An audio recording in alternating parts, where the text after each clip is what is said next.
série de estudos. Agora iremos iniciar a nossa palavra a partir do versículo 3 do capítulo 3. Romanos capítulo 3, versículo 3. E aqui eu quero convidá-los a abrirem as suas Bíblias, mantendo-as abertas nesse texto. Iremos estar agora examinando o que as Escrituras falam aos nossos corações. E a minha oração é que Deus possa falar ao coração da igreja, ao coração dos irmãos. Que o Espírito Santo possa nos dar o entendimento e a iluminação para compreender a palavra. Então, Romanos capítulo 3, a partir do versículo 3 diz: que importa se alguns deles foram infiéis? A sua infidelidade anulará a fidelidade de Deus? De maneira nenhuma. Seja Deus verdadeiro e todo homem mentiroso, como está escrito, para que seja justificado nas tuas palavras e prevaleces quando fores julgado. Mas, se a nossa injustiça ressalta de maneira ainda mais clara a justiça de Deus, que diremos? Que Deus é injusto por aplicar a sua ira? Estou usando um argumento humano. Claro que não. Se fosse assim, como Deus iria julgar o mundo? Alguém pode alegar ainda: se a minha mentira ressalta a verdade de Deus, aumentando assim a sua glória, porque sou condenado como um pecador? Por que não dizer como alguns caluniosamente afirmam que, dizemos, façam o mal para que eles venha o bem? A condenação dos tais é imediata. E aqui eu queria convidá-los a orar comigo. Eu queria convidar a igreja, irmãos, neste momento, a fechar os seus olhos e fazermos uma oração sobre esta palavra, pedindo a Deus que nos dê o entendimento e a iluminação para compreender e aplicar na nossa vida o que esta palavra nos revela.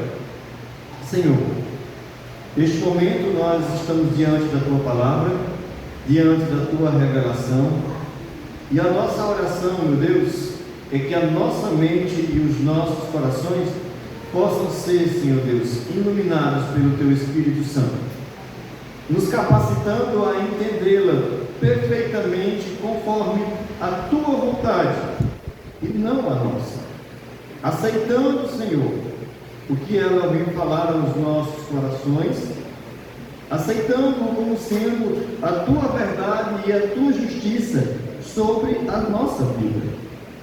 E assim nós Te louvamos e agradecemos, porque o Senhor tem nos dado a oportunidade de sermos agraciados com a Tua santa palavra.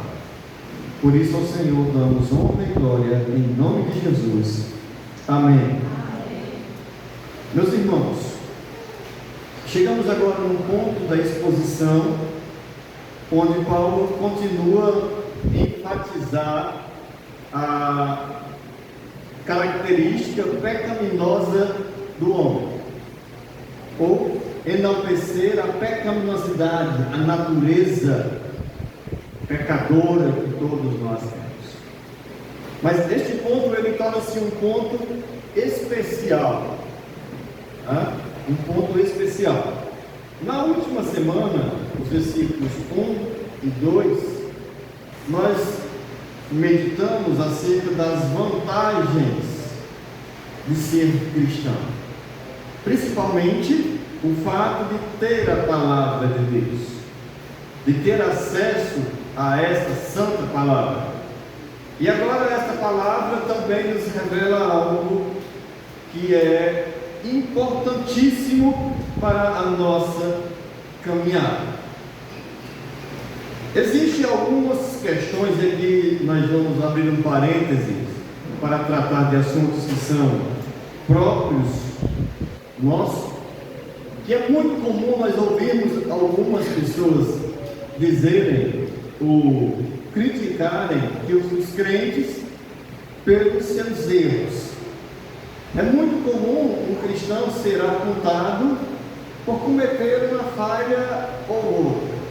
E quando nós afirmamos que esta pessoa será salva, independente de seus erros, isso não é aceitado pela maioria das pessoas que desconhecem a verdade de Deus, que não entenderam ainda o propósito da graça do Senhor. E aqui Paulo ele fala sobre isso, né? Quando ele diz: que importa se algum deles foram infiéis? O que importa se algum deles errar? Porventura, a infidelidade das pessoas anula a graça ou a fidelidade de Deus? De maneira nenhuma. E isso é maravilhoso. É maravilhoso você entender que a fidelidade de Deus não está condicionada às suas ações. Ou seja, Deus não é fiel a você porque você é fiel a Ele, porque na verdade Deus é fiel à sua própria palavra. A fidelidade de Deus está condicionada na sua palavra, na sua graça que foi manifestada em Cristo. Então o fato do homem errar não anula o fato de Deus permanecer fiel a Ele. E esse é um ponto na qual as pessoas têm grande dificuldade de aceitar. Mas como cristãos, conhecendo a graça do Senhor como nós conhecemos, podemos então entender que, mesmo mediante as falhas, o Senhor continua com a sua graça a nosso favor, e isso permitindo-nos a oportunidade de um arrependimento e uma reconciliação com Deus, somente porque o Senhor não nos julga segundo as nossas ações. O Senhor não nos trata, Ele não nos trata ou não nos retribui segundo as nossas ações. Continuando o texto, ele afirma, Paulo já afirma de uma forma forte e segura: de maneira nenhuma, seja Deus verdadeiro e todo homem mentiroso. A fraqueza é do homem, a força é de Deus. Caso contrário, como Deus seria glorificado? Como Deus seria exaltado? Ou como Deus iria manifestar o seu amor se as atitudes dele para conosco fossem mediante as nossas para com ele? Quem faz assim somos nós. Deus não faz assim. Deus não nos trata assim. Deus não age assim. É o que me diz lá no Salmo 103. Ele não nos trata segundo as nossas iniquidades. Para que seja justificado nas suas palavras e prevaleça quando fores julgado.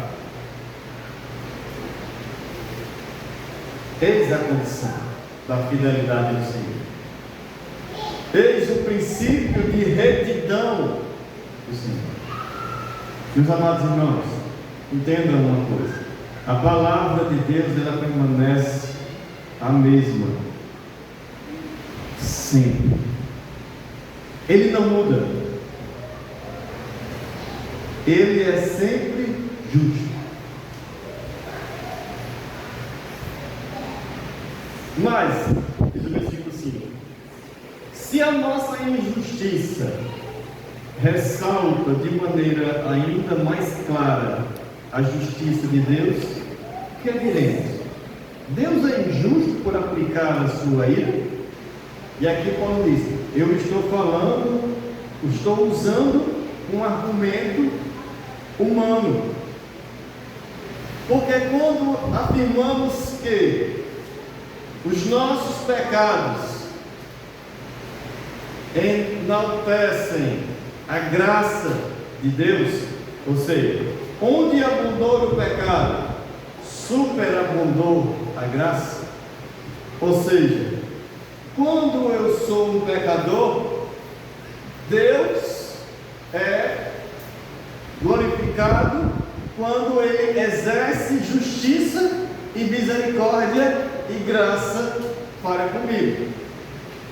Na cabeça de algumas pessoas isso poderia ficar que não, então sendo assim, eu posso pecar porque de alguma maneira o meu pecado ele vai glorificar ao Senhor, porque é através do meu pecado que Ele manifesta a sua justiça, a sua graça e o seu amor. Sendo assim, Deus não deveria se irar comigo, porque o que eu estou fazendo vai cooperar para a glorificação do nome dele. E Paulo argumenta, esse é um argumento ou um pensamento humano, porque não é assim. E ele afirma novamente no versículo 6, claro que não. Deus não será injusto, né? Claro que não. Se fosse assim, como Deus iria julgar o mundo? Alguém pode alegar, se a minha mentira ressalta a veracidade de Deus, aumentando assim a sua glória, por que sou condenado como pecador? Mas o que ressalta a glória de Deus não é o nosso pecado, é a sua misericórdia, é o seu amor, é a sua infinita bondade. E quando nós começamos a entender nesse sentido, irmãos, mais uma vez nós começamos a trazer o princípio da palavra para a nossa vida, em que tudo que temos, tudo que somos, vem de Deus. Não é algo meu, não é mérito meu, mas é algo que o Senhor me concedeu mediante a sua graça. E o fato de sermos pecadores não anula a justiça de Deus. E aqui eu repito novamente, a graça de Deus. Os nossos pecados certamente irão receber do Senhor a justa ou o justo juízo, ou o justo julgamento de Deus. Ponto. Os nossos falhas e os nossos erros não irão glorificar o Senhor. O que glorifica o Senhor é o entendimento de que, apesar de eu ser um pecador imerecedor da graça, apesar de eu ser um pecador que não merecia o perdão, Deus, em sua infinita bondade e misericórdia, me amou. E essa é a citação que Paulo faz um pouco mais adiante, no capítulo 5, quando ele diz que Deus, deu seu Filho para morrer por nós, quando nós ainda éramos pecadores. A lógica humana é completamente diferente da lógica divina.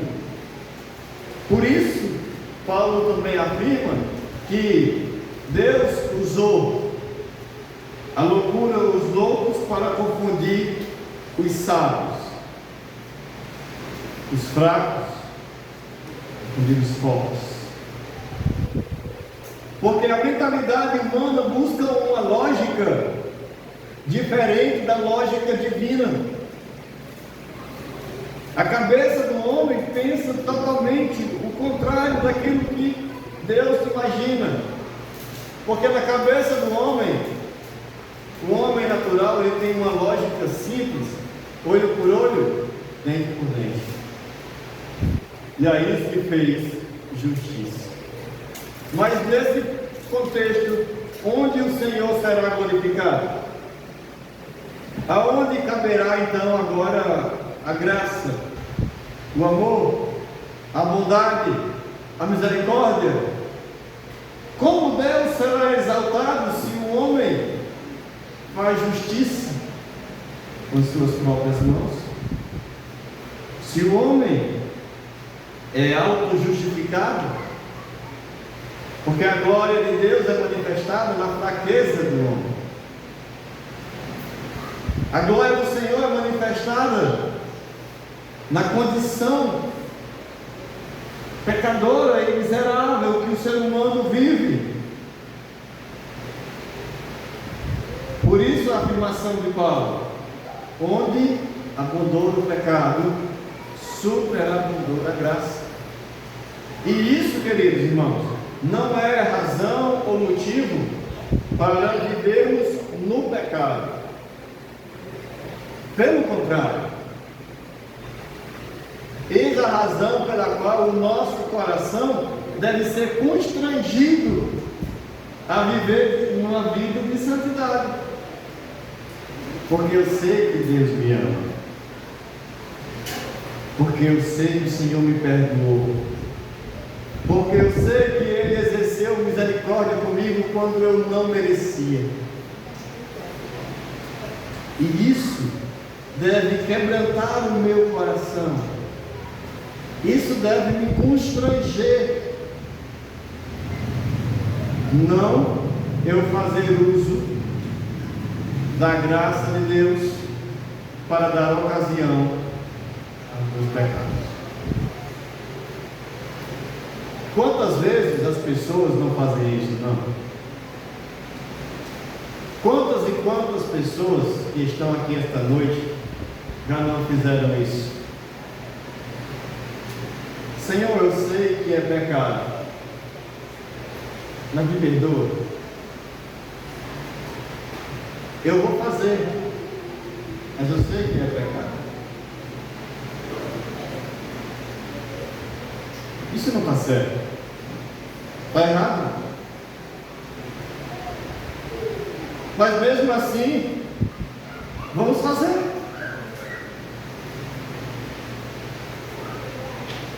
E iremos clamar a Deus por misericórdia.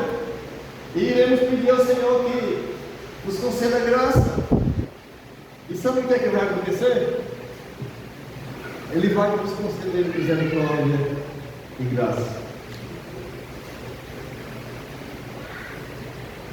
Por isso a nossa oração deve ser a Deus todos os dias, para que não haja contentamento com o pecado, para que o nosso coração não aceite o pecado como naturalidade, para que possamos, através da renovação da nossa mentalidade, que é o entendimento do amor de Deus, o entendimento da graça de Deus, o entendimento da justiça de Deus. E aqui cabe somente a Deus exercer esse juízo sobre as nossas vidas, e por isso nós devemos dar glórias ao Senhor e dizer: Senhor, me ajuda a não continuar na prática do pecado. Porque o versículo 8 ele afirma: porque não dizer, aliás, vamos pegar o 7 para que haja um entendimento melhor. Alguém pode dizer ainda: se a minha mentira ressalta a veracidade de Deus, aumentando assim a sua glória, por que sou condenado como pecador? Por que não dizer como alguns caluniosamente afirmam que dizemos: façam o mal para que venha o bem? Algumas pessoas estavam interpretando de forma errada a explicação de Paulo sobre a graça, quando ele dizia que quanto maior era o seu pecado, maior era a graça de Deus. Então as pessoas estavam dizendo, sendo assim, então vamos pecar mais, para que mais graça do Senhor obtenha. Não era esse o sentido, não era o que Paulo está querendo dizer, porque ele disse que a condenação dos tais é merecida. Porque aí existe um contentamento, uma aceitação, uma concordância com o pecado. E não é essa a razão, não é esse o propósito. Pelo contrário, não podemos permanecer no pecado. Seremos alcançados pela graça e pela misericórdia de Deus. Amém por isso? Amém. Mas isso não é condicional para permanecermos lá. A salvação não é por obras, é pela graça. Isso não é um condicional para que eu agora não pratique boas obras. Entenda?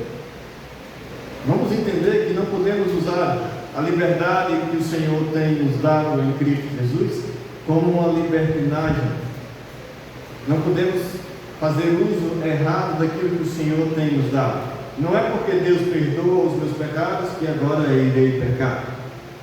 Não é porque sou salvo pela graça que agora irei me permitir uma vida alheia à vontade de Deus. Porque seria completamente errado, pois Deus nos concedeu e nos confiou algo preciosíssimo para que nós administrássemos.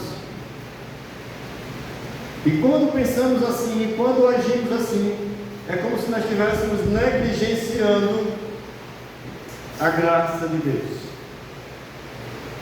Era como se eu não considerasse-a valiosa ou preciosa para mim.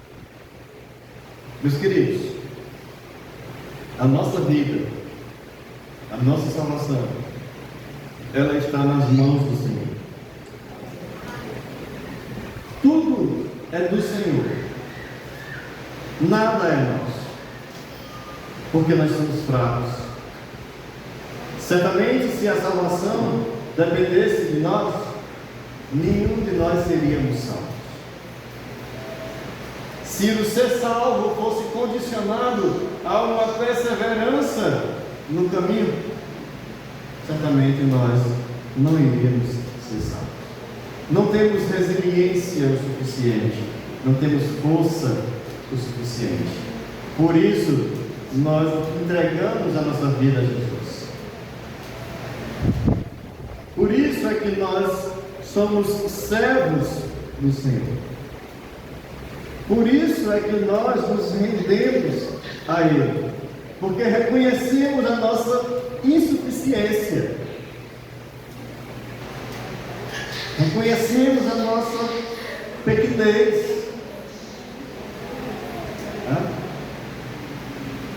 É tanto que as nossas falhas não anulam a fidelidade de Deus. Pelo contrário, Ele diz a todos, a todo momento, que se arrependam em todos os lugares, que se arrependam dos seus pecados, porque a fidelidade do Senhor permanece. A sua graça e a sua bondade permanecem. E nós devemos buscá-la diariamente. Que Deus nos abençoe. Que Deus conceda graça a cada um de nós. Que o Senhor possa continuar, queridos, iluminando a nossa mente, para entendermos isso.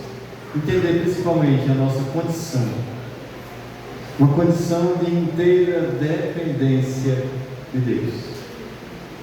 E entendendo que Deus é sobre todas as coisas, inclusive sobre as nossas vidas.